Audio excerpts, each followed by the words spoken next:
Hello everyone, I'm Louise Tickle and I specialise in investigating abuse against women and girls. Our initial intention for this session was to look at police professional standards, their disciplinary procedures, and how police officers are held to account for proven misconduct. So the Tortoise team worked incredibly hard to get people to talk to us about these issues, but I think it's fair to say that we were met by an avalanche of polite refusals. So instead, we're going to take an in-depth look at a case. It's one woman's experience of sexism and victimisation in the police, and her very recently won battle to have that acknowledged and the police force held to account. So we've called the session Rotten on the Inside. What does it take to fight police discrimination in your own workplace? And I have to say, it's shocking enough when you hear about these cases through the media, but inevitably you read a truncated version of what that person has been through. And actually the full horror of what some female officers experience in the police is hard to properly comprehend until you really dig into the detail.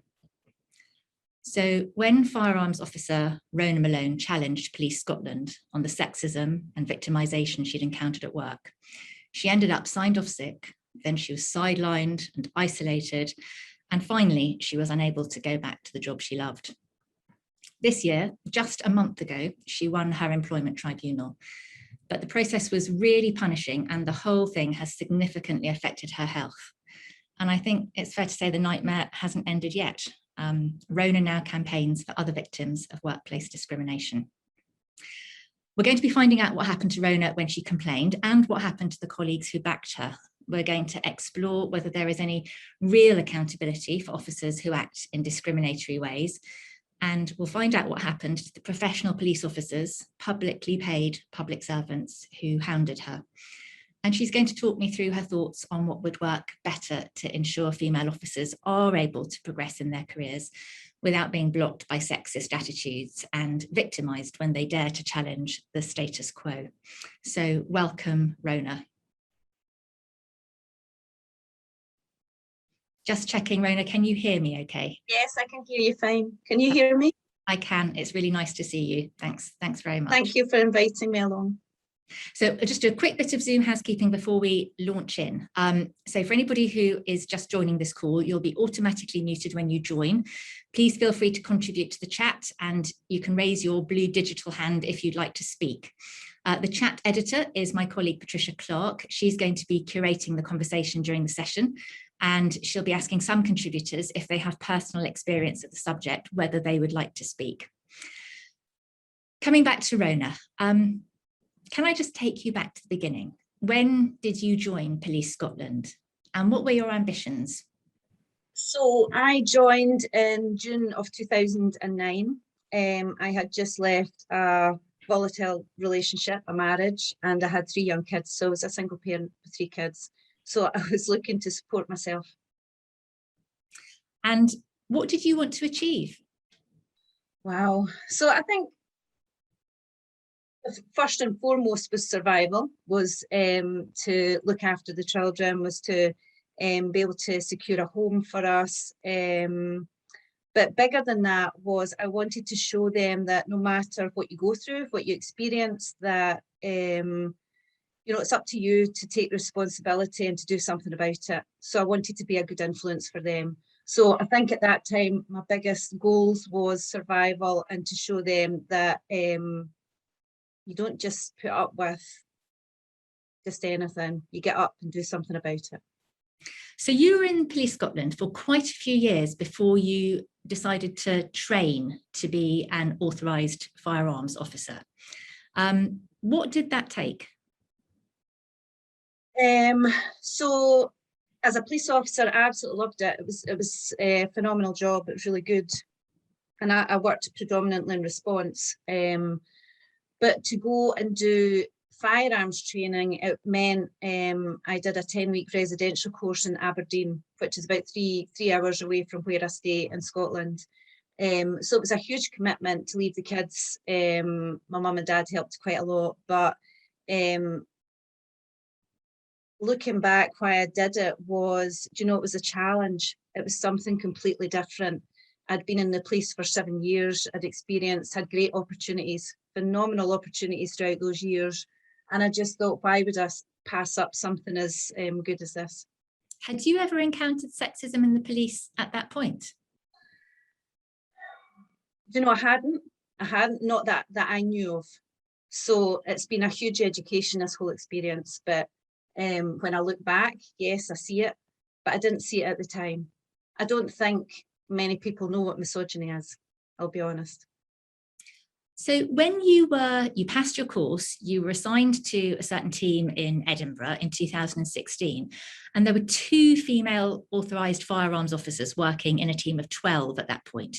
I noticed that in the same year, of the 60 authorised firearms officers in the whole Edinburgh Armed Response Vehicle Division, just 4 were women.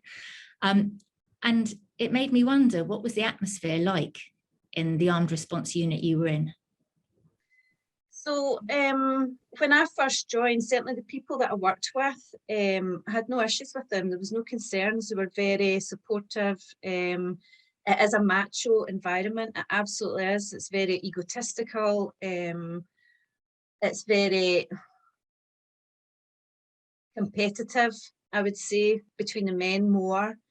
But as a female officer going into that situation, there's definitely a feeling of you have to, there's always having to prove yourself, you know, as a woman, especially in that environment, you know, without realising it. I think the feelings or the way the men communicated was like you were just a tick box exercise. You were just a female, the woman that was invited along just to make us look like, to make firearms look like it was inviting minorities into it, basically. So I've read the full judgment of your employment tribunal, and I think it's worth reading out some of the things that were said by your colleagues in evidence to support you. One of your colleagues, Richard Creaner, said it was an absolute boys' club culture. Rachel Coates, another of your colleagues, said it was horrific. The tribunal, it accepted evidence given by Richard Creaner that your immediate boss, we'll hear more about him, Keith Warhurst, had a conversation about a female colleague, and I'll excuse the language, but that it was, you are going to end up fucking that, referring to her. And the chief firearms instructor said that women shouldn't be authorised firearms officers because they menstruated and this would affect their temperament. But there was also a WhatsApp group where your immediate boss was posting pictures of topless women. So again, what was it like working in that sort of environment? Did you understand that that was going on? No, so I wasn't part of that WhatsApp group. I knew there was a separate WhatsApp group, so you do feel separate, you're not included. But at the same time, I didn't want to be new. I knew it wouldn't be for me anyway. But it's difficult to explain when you go into that environment. First and foremost, you want to try and fit in. So, you know, there's a lot of things that you see and you do that you just put to one side and you think it's okay, it'll get better once I'm more settled in and I know my surroundings, I know my comfort zone.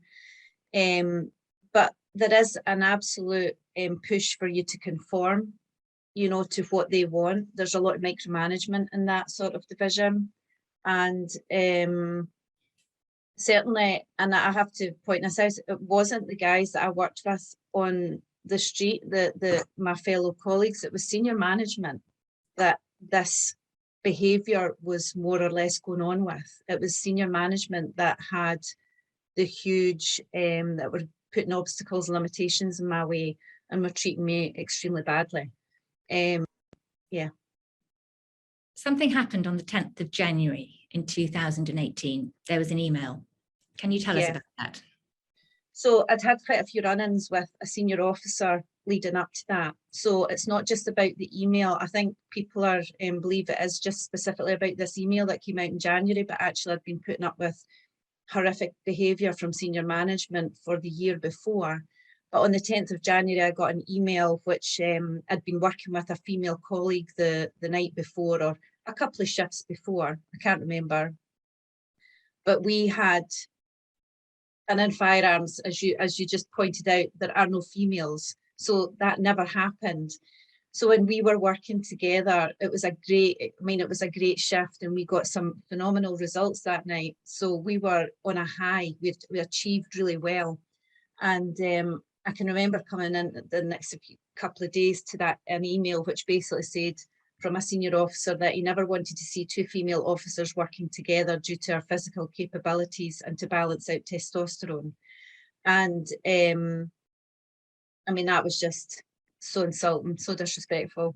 Rhona, I'm going to read out the email, which I presume you probably don't have in front of you, because I think this is what I mean when people don't quite grasp the seriousness until they dig into the detail. And the email was sent by your boss, Keith Warhurst. It was sent to another officer, another senior officer, and you and your female colleague were both copied in. And it goes like this. Guy, I'm going to plunge in with both feet and open myself up to being accused of being sexist, ! For operational reasons, I don't want to see two female officers deployed together when there are sufficient male staff on duty. This is based upon my experience in the firearms and routine policing environment. Other than the obvious differences in physical capacity, it makes more sense from a search, balance of testosterone perspective. It is not a reflection on either Rhona or Freya, ! If you want to discuss, my door is open. Ladies, for the purpose of transparency, I have included you in this email. Likewise, if you want to discuss, my door is open. Regards. What did you do? So immediately, I burst out laughing because I thought it was a joke. I actually thought it was a joke because I thought that no senior officer is ever going to put something like that in writing. Until I spoke to the other female officer, and it was really upsetting, and it was like a light bulb moment. So there was a lot of emotions going on. So there was a lot of things going on at that time. It was difficult to explain because I'd been through a year of hell, being accused of misconduct that had never happened, and then the email coming out. It was just like that was it. That was like the cherry on top.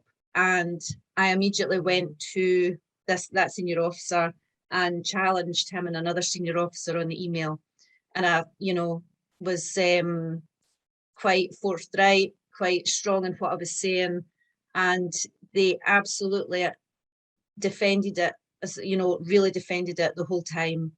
And the discussion went on for about 5 or 10 minutes. It became quite heated at times, but I was also standing in full, I had my weapons on me, and one of the senior officers said to me, Rhona, do we have to take your guns off you?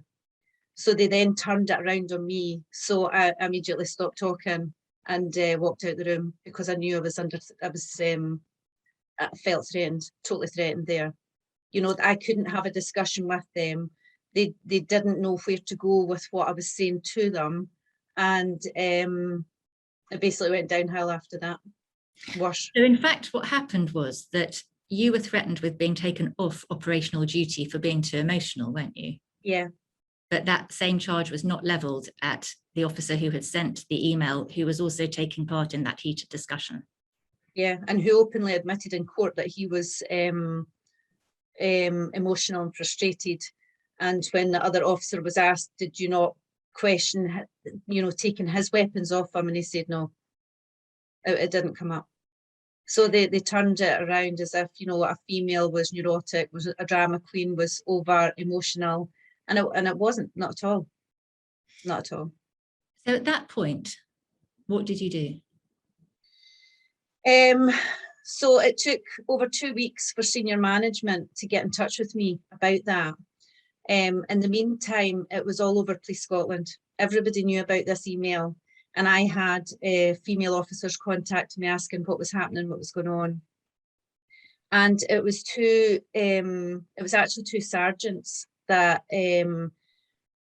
so I didn't feel it was my responsibility to go to senior management because I had raised it with line management. So I'd already raised it and said I wasn't happy with the way that they had spoken to me or sent that email. And I'd said, and they said, we're going to seek advice from senior management and we'll get back to you. So as far as I was concerned, it was getting dealt with. But as I said, 2 weeks later, nothing had happened. And nothing was going to happen. And then it was two senior officers, two male officers who had watched the behaviour towards me over the past year as well, and they raised it with senior management. And senior management, because they weren't happy with the response they got from them, because they weren't doing anything, they then went to PSD. And that's professional standards? That's professional standards, yes. At what point did you raise a grievance? So it was 2 weeks after, it was, there was a new senior officer that came in, a female senior officer, a chief inspector. And it was, she's mentioned in the judgment, Linda Russell. So she had contacted me like a fortnight later, and from her reaction, from our interaction, I thought, I don't believe she's going to do anything about this. And because I had been experiencing many assaults, if you like, from senior management for the past year, I really felt vulnerable. And the police culture, you don't put a grievance in. You absolutely don't. You're basically creating a target on your back. But I had one. So I'd been getting these assaults, if you like, for the past year, had got that email. And then after speaking to senior management, I thought, I'm going to get made a scapegoat here. I'm going to end up losing my career, or getting moved out of Firearms. At that time, I just thought, I loved Firearms. I didn't want to leave the division. The management were really bad, but you know, I can get on with that if they just left me alone. And that was the main reason for putting the grievance in. I just wanted it to stop. I wanted them to stop attacking me and to acknowledge that I was being discriminated against. So it was 2 weeks after the initial incident that I put in the grievance, and that was hellish. It was absolutely awful. How were you then treated? So this senior female officer, Linda Russell, after I put the grievance in, I'd asked for it not to be dealt with in the division, specifically because I knew it would never have worked. You know, it was the very people that were assaulting me or victimising me would have been responsible for the grievance. So I specifically asked for another division to deal with it. And that never happened. I found out later why, but I didn't know at that time. So I soon found out that she was dealing with the grievance. And at some level, and most police officers will know this, you don't want to rock the boat. So I knew to a certain extent, I had to watch what I was saying and what I was doing, because ultimately she was my boss. So it was extremely difficult, but she acted like my best friend, you know, was very comforting, and we'll look after you, Rhona, your best interests are at heart. You know, this went on for a good few weeks. I eventually agreed to mediation instead of going down the another route. At the mediation, I got apologies. I got told the behaviour would stop, and I was quite happy with that, because ultimately I just wanted to get on with the job. I didn't want to have to deal with this. So just to talk about the mediation for a moment, it became really clear reading the judgment that not only were you pressured to go into the mediation session, which means that mediation isn't valid in any case, but the standard operating procedure said that mediation should be carried out by somebody independent who is trained in mediation. And Chief Inspector Linda Russell wasn't independent because she was the area commander, and she wasn't trained in mediation, was she? No, and she was part of the problem as well. She was very much part of the problem. But so HR, human resources, were well aware of all this and did nothing. They did nothing. So I'd spoke to them a couple of times at this point, and they knew how I felt about the whole situation, and I got no support from them. They supported senior management the whole way at this point. So did you feel that that mediation session had in fact worked, even though the situation was unsatisfactory? I basically closed the door. For me, I thought, right, everybody, I had highlighted it. So the main reason for the grievance was for the behaviour to stop, to be left alone, so I could get on with my job. At that point, I wasn't thinking, this is discrimination, this is really bad, this is, well, I was, as a police officer, you don't want the attention on you. You don't want to bring that attention to you, because it's career ending, you know, or certainly in the job that you're doing, it's ending. So I was trying to Yeah, so when we did the mediation, they apologised. I thought, right, that's fine, let's just leave it at that. But then unfortunately I found out that that wasn't the end of it. And No, this because that should have been the end of it. it should have, yeah. And I believed it was the end of it, yeah. But in fact, it turned out Chief Inspector Linda Russell carried on pursuing the formal grievance, and she created 4 different reports over the course of the next couple of months, describing what she thought your grievance was, but fundamentally not recognizing, a course of conduct element of it. And you didn't accept any of these reports, did you? But she put a lot of pressure on you. She wanted me to sign the reports, but I couldn't. Because at that point, I started to realise that the reason that she was doing this was because my main perpetrator had been back for promotion. So there was I thought to myself, they're creating a paper trail to support him to make sure he doesn't look like he's done any wrong. And at no point through that, any of the reports did they acknowledge sex discrimination, even though they had acknowledged it in mediation. So when I went back to her and I challenged her and I said, there's nothing about sex discrimination, you've basically made it sound like I was part of the problem, if not the whole problem. Yeah, I've got all these apologies. So I was asking her to change the report, because actually words are important, reports are important, because that would follow me throughout my career. And at that time, I wanted to be a close protection officer. And I was working extremely hard to do that, to be a close protection officer. It was a huge goal of mine after I joined Firearms, and I'd worked extremely hard, and I knew that would affect me, because these reports they look at everything that happens. So yeah, I challenged it, and she turned. I mean, it was it wasn't the nice chief inspector at the beginning that was trying to help and support me. I suddenly realised that what she had been doing was creating a narrative where I would basically just suppress, everything would just be suppressed and would go away. And from that moment on, I was like, no, that's not okay. This is not okay. So this is a few months on, 2 or 3 months on from the initial incident of that first awful email, but after a year of what sounds like victimisation from your immediate boss, if not others. You're a single mum of 3 children holding down an incredibly responsible and highly stressful position. How are you coping at this point? So I would say right up to the April, May, when it started to go wrong with the reports, when I challenged it. The minute I started challenging the senior officer, that's when it got really bad. And I went to human resources, I went everywhere. I was knocking on all the doors for help and support, and nobody would come. I had the 2 senior officers who had helped highlight it to senior management. They were going through their own hell at this time. Because they had stood up for me, they were basically getting victimised themselves. I had my firearms licence revoked. That got taken off me because of the grievance. My perpetrator's licence wasn't even questioned at any point. And he also had a licence, a personal one at home, and that never got questioned either, even though he was allegedly under investigation at that point. And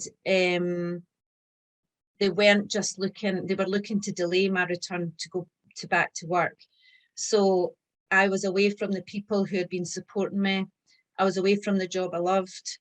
I was getting treated terribly from HR, from senior management, and a sense of hopelessness and despair started to set in. And there was a final meeting in the May or June, and when I was going to get my firearms licence returned. But at that point, I decided to leave the division, so I'd asked for a transfer out. So at this point, I was going back to division to be a response officer, but I still wanted to keep a hold of my firearms licence so that I could still do that job when and if I was needed. So at that final meeting, when we were discussing getting my authorisation back, the same chief inspector basically said, you'll have to sign, she wanted me to sign the final report. And I said, I'm not happy. I still challenged a few things. And she says, Rhona, if you can't agree to this final report, then we're going to have to reconsider your firearms licence. And literally a week after that,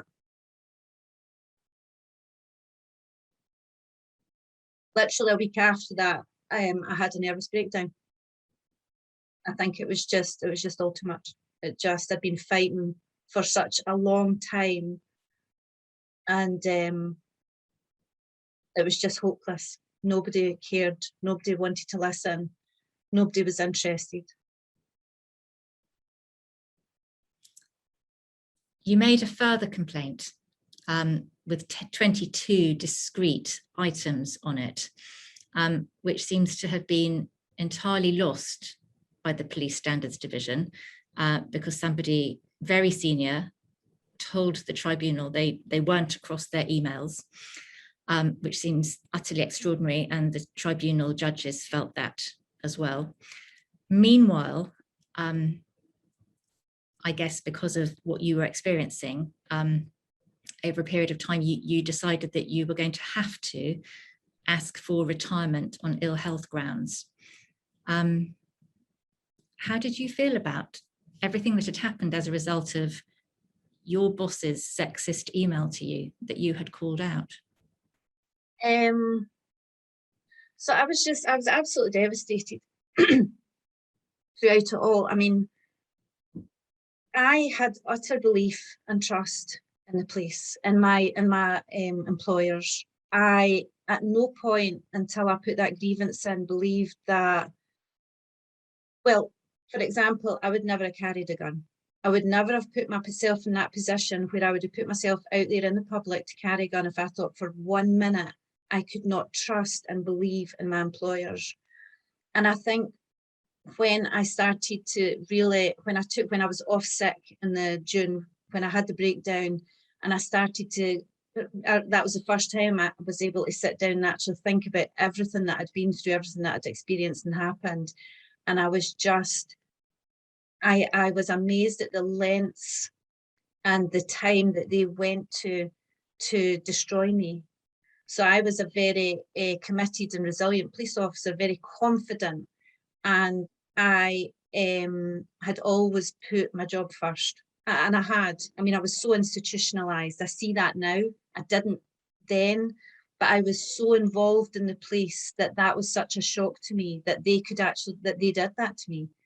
So I had a great reputation, and I had people calling me neurotic, a drama queen. I had all these, and I thought that isn't me. I just stood up against sex discrimination. I just asked for it to stop. So as time went on, and the more I was asking for help and they weren't helping me, I knew legal action was the only route that I could take. And the more I did that, my health just, I'd never experienced mental health issues before, so I couldn't even have told you it was mental health issues that I was experiencing at that time. I didn't know what was going on in my head, in my life. I couldn't cope. I wasn't being a mum. I wasn't being here for my family. I was basically, I couldn't leave the house at one point. It was just anxiety was horrendous. If I saw a police car, in fact, still, if I see a police car or a police officer or anything police related, it affects me really badly. And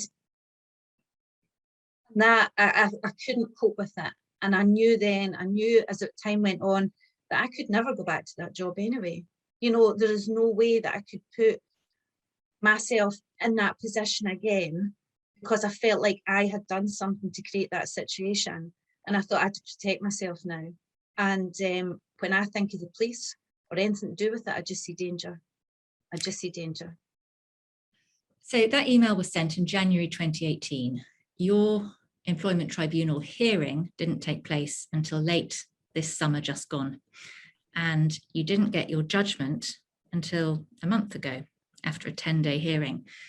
And it was very instructive to read the judgment about the way that the 3 tribunal judges assessed the quality of the evidence that was given both by you and on your behalf, and by Police Scotland on Police Scotland's behalf. And I think it's fair to say that they regarded your evidence and your colleagues' evidence and your support as trustworthy, reliable, open and honest. And they were entirely scathing about the evidence of many of the people who were trying to justify what Police Scotland had done to you, to the point of saying that they were not honest and that their points were not reasonable. And I think it's always really interesting to read judgments, because judges express their opinions in ways using language which is extremely fine, but also shouts very loud. Were you offered money or any kind of settlement if you would drop your complaint of sex discrimination and victimisation? Yeah, I was. Sorry, just give me a minute. I need to shut that door.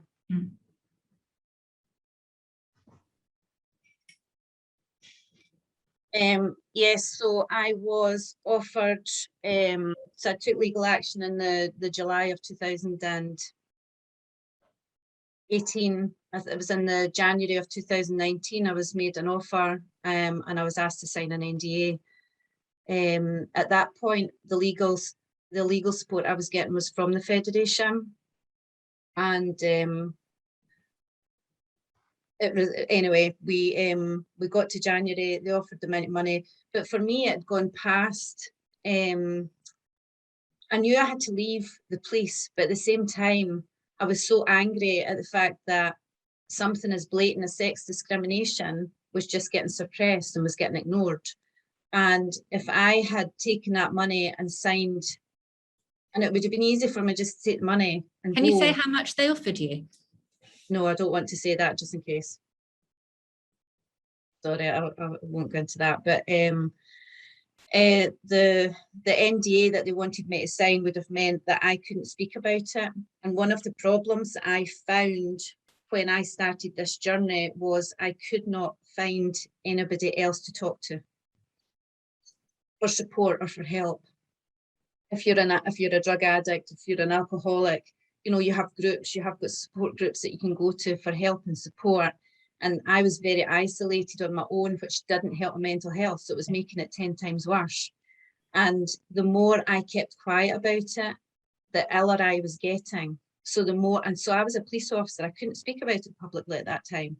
So when I was offered that NDA, I was like, no, there's absolutely no way that I'm going to sign an NDA, because there's other women out there. There must be other women out there that are experiencing this, and I can't find them, and that's not right. And the Federation didn't support me in that.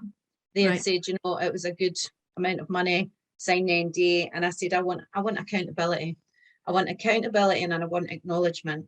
And they said, you're never going to get that. And did you then have to go and get your own lawyer, or did they carry on supporting you, or how did that work? They didn't.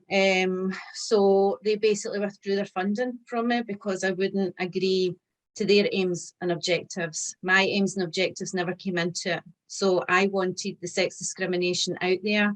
I wanted it acknowledged, and they just wouldn't do that for me. So they withdrew their funding, and from April of 2019, I've been funding my own court case, my own legal team, which is well over £70,000 now. So over £70,000. The tribunal judgment made it very clear that at the point where your sick pay had run out, you were in real financial hardship, which of course was going to affect your 3 children. What were you living on? That was a really difficult time. And my mum and dad have basically supported me. So they, from mentally, physically, and financially, they have been supporting myself and my kids. I mean, my 2 older kids are old. Well, one of them's older, is very supportive of herself, but it doesn't matter. I wasn't there mentally for them either. But my mum and dad have basically been looking after me since then. So it's been tough. What was it like going through that 10-day hearing? Cathartic. I found it extremely healing, because it didn't matter if I won or lost. Of course it matters if I won, but at that time it was about speaking, about getting it out there, about people actually realising what it was about, because I think that a lot of people believed it was just about an email. And it wasn't just about that email, it was about everything that happened. But the discrimination was so, It goes on so much in the police, and yet nobody knows about it because of what they did to me. They tried to suppress me, it didn't work. And then they tried to pay me off, it didn't work.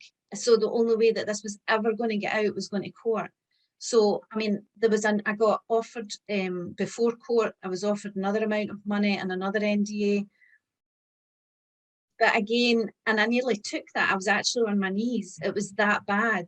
And then my partner's family were able to come in with more money. But otherwise, if you do not have money, you just cannot get justice.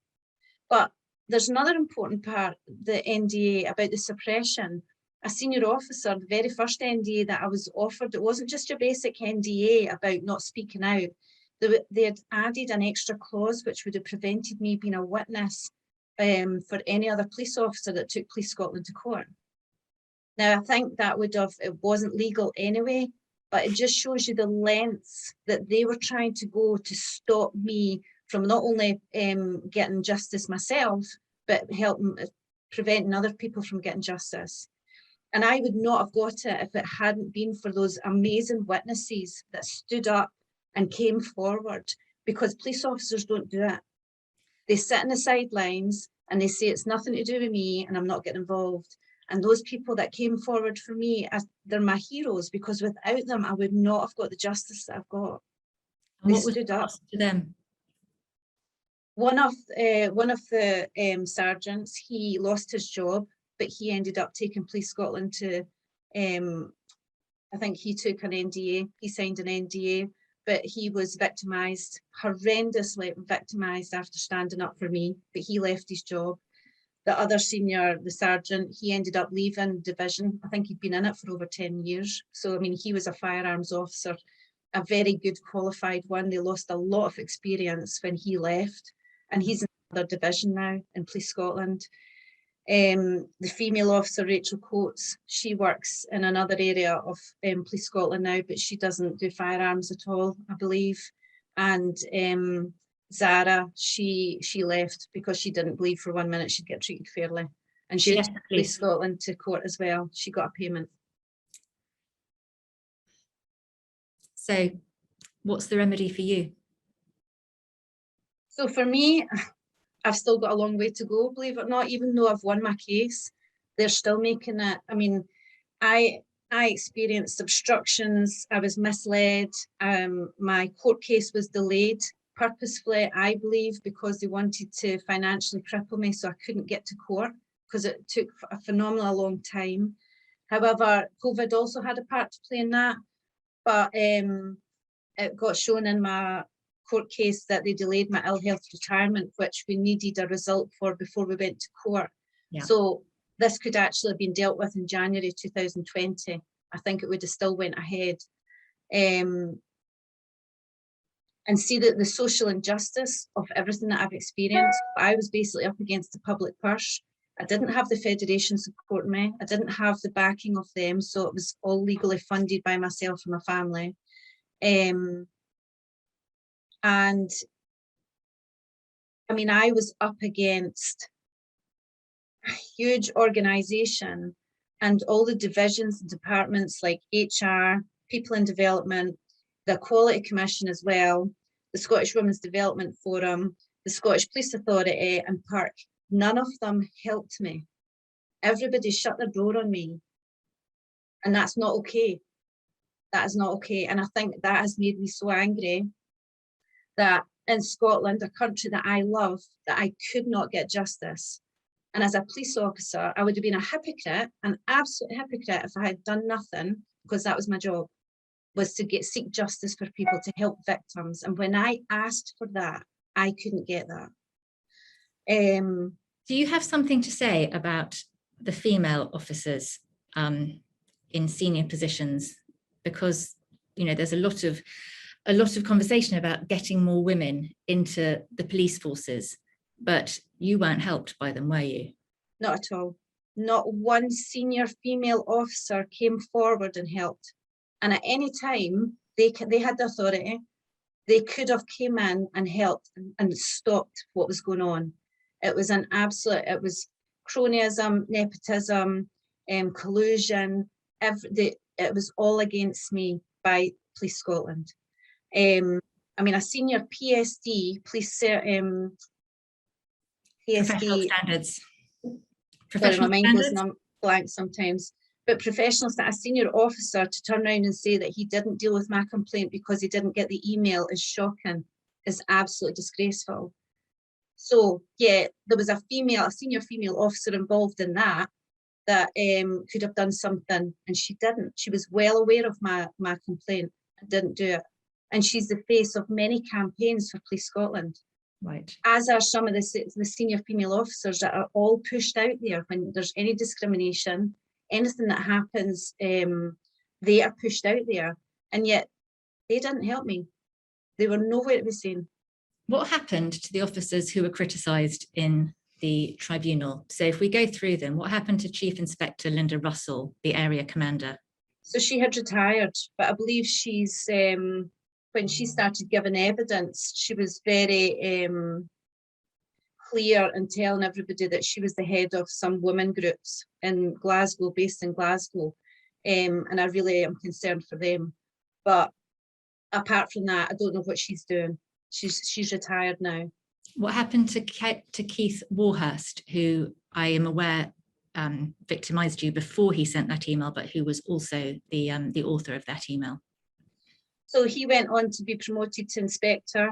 He then successfully became a federation rep, and I believe he's still in situ.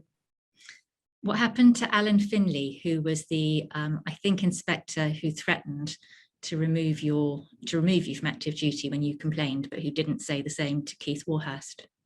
So he's promoted to inspector and he's still in firearms, as far as I'm aware. And do you know, you may not, what happened to Alistair Muir, who actively misled you on your ill health retirement and whose evidence was seen as not honest by the tribunal? I do know he's involved in other female officers' cases right now that I'm in contact with. I mean, it's a terrible story. I don't need to rehearse how dreadful it is. What do you think could work better to ensure that female officers are able to progress in their police careers without being blocked by the kinds of attitudes and victimisation that you encountered? So I think it's not just about women. I think it's about, there's a whole group of minority officers that are affected by Police Scotland and the culture within it. For me, I think what is crucial is there should be an independent body that deals with complaints, full stop. I don't think Police Scotland should deal with any police complaints internally or externally. I think it should be dealt with outside. And I think that's the only way you're going to change culture. Because right now you've got people that have been in the police for many years. You join the police and you're there for years. So you start to become conditioned. You know, you're conditioned to accept certain behaviours. You don't know they're right or wrong. You just, you know, it's an institution. You become institutionalised. And I mean, there's things that I see now that I didn't see then. I didn't have that awareness or knowledge because you are just so much in the job and living the job. And you're surrounded by people and unconscious bias and conscious bias, but nobody is there to stop it or regulate it because of the fear of reporting it. I mean, I have been contacted by many women who have came to me and said they would never report anything because not only did they see what happened to me and what I went through, and nobody's going to put themselves through that on part, you know, deliberately. So yeah, the culture does not welcome whistleblowers, is not tolerant of people that want to report wrongdoing. And so if there's an independent body, because one thing that came out of my court case was the processes and procedures are fine. There is absolutely nothing wrong with them. It's the people that are misusing them. They are basically adapting them to choose an outcome that they want, which is easy enough done. And the judgment is totally different. So you can treat somebody really harshly and treat somebody at different levels, if you like, depending if you like that person or not.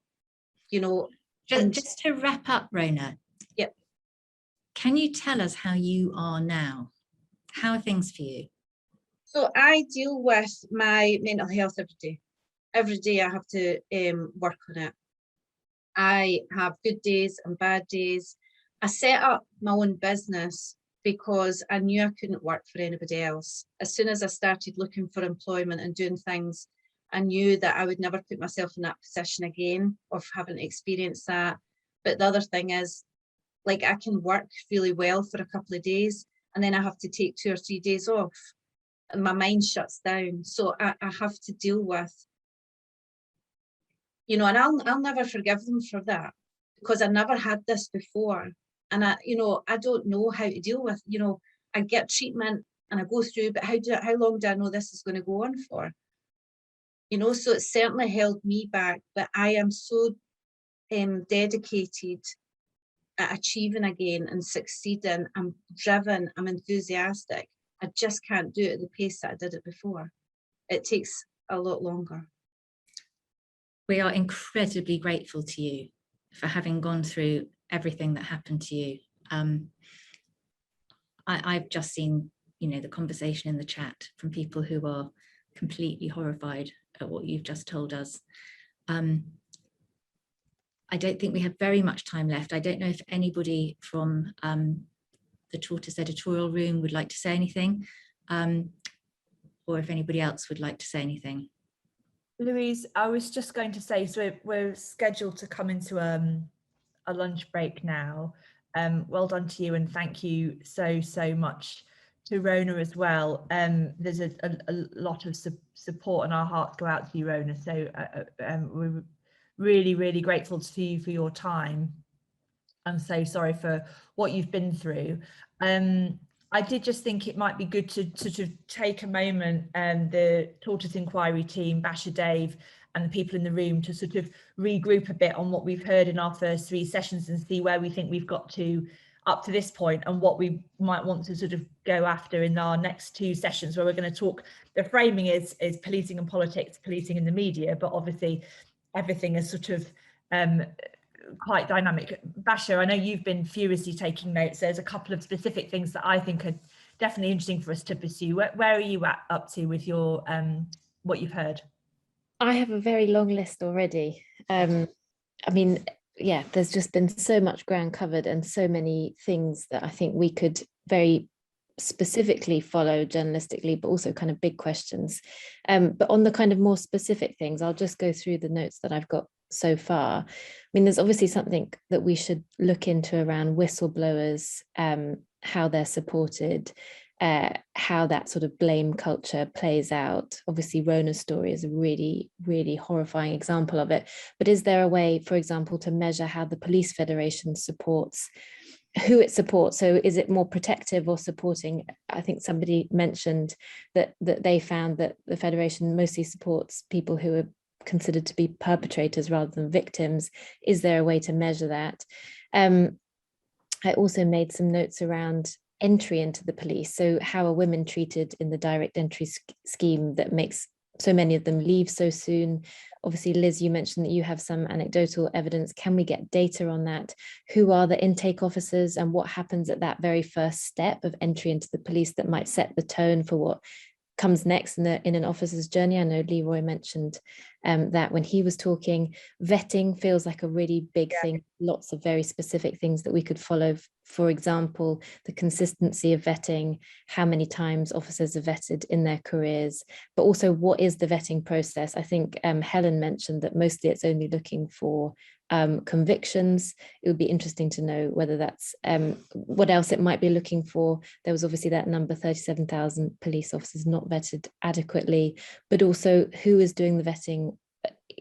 I think there was a contribution in the chat that there are vetting departments and there are some forces that have notoriously bad vetting departments, and it'd be good to find out which forces they are.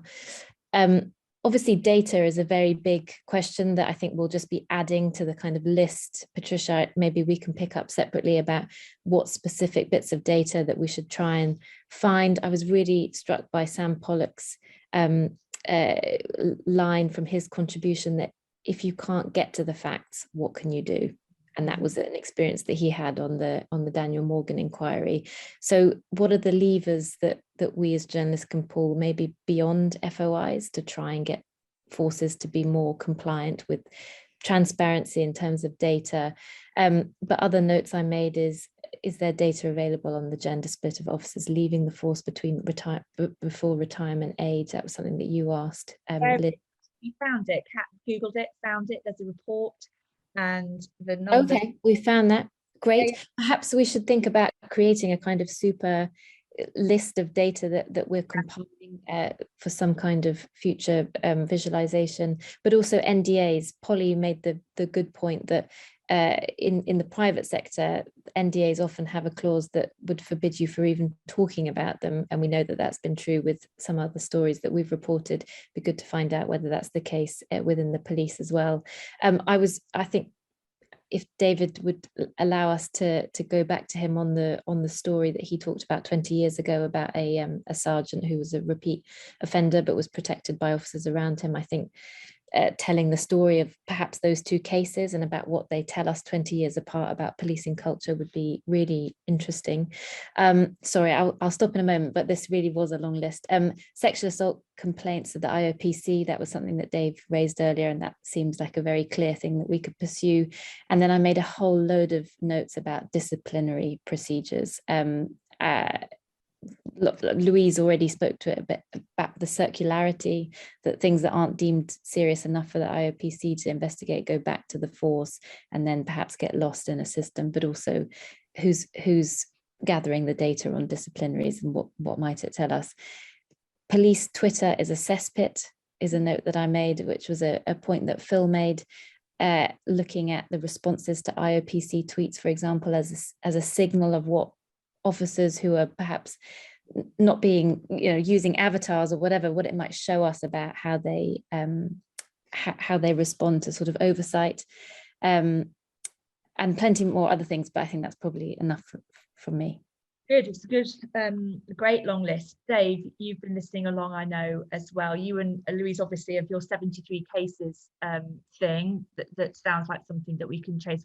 What else have you heard that we've not talked about yet? Do you know how you just get certain phrases that just lodge in your mind from sessions, and that one from Leroy where he said culture eats strategy for lunch, dinner, and even breakfast.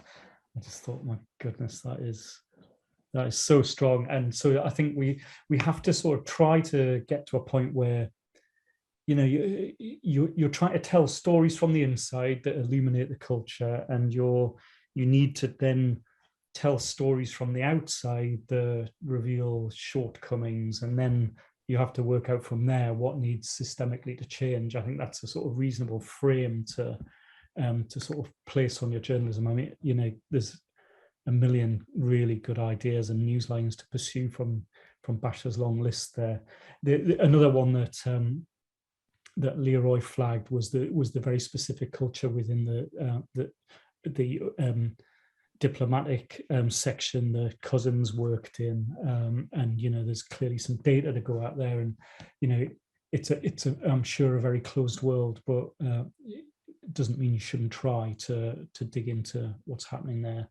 And then I suppose just to sort of give people sort of a thought on where we might go after lunch. I think we've so far we've looked at the culture inside and pretty grim views of that from several angles. And I think what we need to do next session is move outside of that and sort of ask questions that are about how does everything that we just heard impact on how police serve the world, how they engage with the public and what they prioritize, and particularly today with violence against women and girls in mind. And you're starting to get into the questions of, where politicians interface with that as well, and how valuable, reliable, predictable they are too. Yeah, I mean, Leroy was very clear that he thinks the dynamic, the Home Office dynamic particularly, is a very direct, influence. I'd be interested to know if that pans out in the next session. Inquiry room, I've got a couple more things to add. I'm not sure who's going to be the spokesperson from the big table. No one's going to be our spokesperson. We're all going to just shout at you in different ways with Go on, shout away. contradictory things. So I shout first then? All right. So I thought, like Dave and Basher said, really interesting stuff. Going back to the beginning of the first session of the day, I thought one of the things that I wrote down was that idea that the police have never had a problem recruiting. And it seems to me that that's a problem. That actually, we talked a lot about the culture at the top and the failure to deal with culture from the top down. And Chris Stone wrote that really interesting piece for us a couple of days ago about what he saw as substantial improvements in procedures in the police, but no change in culture. And that's, I think, a pretty good kind of readout on the difficulties the police have. But the reason I focus on that recruitment question is because you think of other professions that feel kind of analogous, like nursing. You have massive problems with recruiting, and I think the reason the police don't have problems recruiting is because they're happy to let in a lot of the wrong people. And if there is a large number of not particularly well-educated young men for whom the police is a seriously good option because the other options have diminished and are not that great, then the bottom end for me is a problem as well as the top end. And they need to make recruitment a problem for themselves, because if they don't, then they're going to replicate the problems that we've spent the morning talking about. And I'm really interested in what Leroy said, that 20,000 officers in 3 years is ridiculous. It's too hard. And I made a note to myself that for all the talk about vetting and improving the vetting processes, and I still really want to understand what the sort of outcome is of the attitudinal survey that everybody's made to take before they get appointed as a police officer, as a junior constable. I don't know what questions you do or don't have to give in order to get through, or if everybody just answers whatever they want and then that's that. But my sort of thought was, well, on the one hand, we're going to be much tougher on vetting at the early part of your career and throughout, and then, notwithstanding what Basher obviously said rightfully about better or worse vetting departments, but then surely in order to hit those standards as a success-driven organisation, you're going to want to lower the bar, not raise it. There's not going to be a sort of newly difficult hurdle to jump over. So I totally agree with you. Yeah, I think it's right. It feels that the current situation, which is and the situation that was described to us over the years, a cycle where the police is kind of shrunk because of austerity or things that came before, and then suddenly there's this scamper to fill it back up as a political imperative really quickly. That feels like just a way to do recruitment kind of thoughtlessly and in the ways he'd done before, and really not a help. Chris Stone, again, just who's someone I know and like a lot, he came to a thinking some time ago, and he said that a lot of the problem with police recruitment is they recruit too many men under 25, and that a lot of the problems they see are in those young men, because the truth is, as old people of my age know, you're not fully formed by the age of 25. You're capable of being moulded by the culture you walk into. You don't have enough sort of resilience or independence yourself to fight it. And so one of the notes I made to myself was what would it do to the police if we said, right, nobody under 25 goes in? I'd love to know whether that kills them, whether they can survive that. Interesting. Who else in the inquiry has made a note we've not discussed yet? Patricia has. Yeah. I mean, I guess it's already really been said by Basher, but my sort of biggest notes were around the transparency of the disciplinary process, and the big one that I'd like to dig into is NDAs. Like Liz said in the chat, the use of NDAs itself feels like it's contrary to sort of the code. Yeah, the police code, and obviously by nature, you sometimes can't even disclose NDAs, but so as journalists, what threads can we pull at in order to try and find out how often they're being used in what sorts of cases, and build some sort of data set around that? That's kind of a big one. And then my other thought, and I don't know if I'm going to be able to articulate this, is a while ago we had a think-in where we talked about the prison system, and someone came in and said that but I can't remember, does anyone remember the figure? But it was by 2030, the number of people in prison is going to rise by like 9,000. Yeah. And I guess I'm interested in what that means for the police system and what that means for recruitment, because surely if you've got an idea of, you know, building up prisons, you're going to have someone who is arresting. And yeah, but funnily enough, part of the reason for the expected rise in prison population is because they're recruiting more police. Yeah. So it's a completely circular. Yeah. And so, I mean, isn't there going to be some sort of crunch in this kind of recruitment if that doesn't lead to a more thoughtful recruitment process? And I guess I'd just be monitoring that as well. Some really jaw-dropping statistics in that Zoe Billingham report that I think Dave shared the link at the beginning of the chat. Really extraordinary numbers. Some of it anecdotal as part of their fieldwork for the thing, and some of it sort of more analytical. And I won't get the terminology right, and I don't know the ins and outs of it, but there was a new policy sort of guideline introduced where forces were directed at the sort of proportion of convictions they should be aiming for. This many of these, this many of these, this many of these. And what it effectively did was put a cap on the number of violence against women and girls or domestic abuse sort of reports that they could conceivably follow up. It's sort of really odd, unintended consequence, I'm sure, of a policy that was designed to do something different. And so there's sort of, with a critical journalistic eye, it'd be worth going through that report, as well as extraordinary things to do with the forces that were asked to name high risk people, or there's an acronym for it, people of risk or something, basic sexual predators, men that they are known. How many of those were known but were not being monitored? And it was something like 34 out of 40. So there's some really extraordinary things buried away in there that are worth us pulling out.